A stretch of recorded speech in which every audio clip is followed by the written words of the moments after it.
വിവാഹം കഴിയുന്നതോടുകൂടെ അതുവരെ ജീവിച്ച ജീവിതവും അതുവരെ നെയ്ത സ്വപ്നങ്ങളും വലിച്ചെറിഞ്ഞുകൊണ്ട് ഭർത്താവ്, കുട്ടികൾ, കുടുംബം എന്നുള്ള ഒരു ചെറിയ കോൺസെപ്റ്റിലേക്ക് ഒതുങ്ങി ജീവിക്കുന്ന ഒരുപാട് പെൺകുട്ടികളെ നമ്മൾ കണ്ടിട്ടുണ്ട്.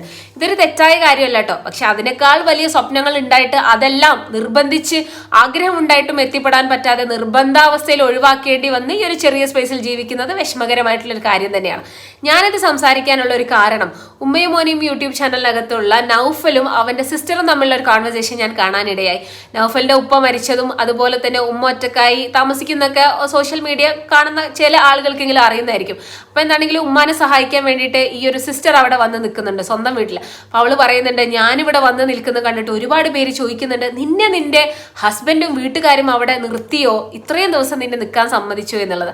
അപ്പൊ അവള് പറയുന്നുണ്ട്, അത് എല്ലാവർക്കും ഭയങ്കര കൗതുകമാണെന്ന്. ഇതിനെക്കുറിച്ച് എനിക്ക് കുറച്ച് കാര്യങ്ങൾ പറയാനുണ്ട്, കുറച്ച് കാര്യങ്ങൾ ചോദിക്കാനുണ്ട്. The link is down below.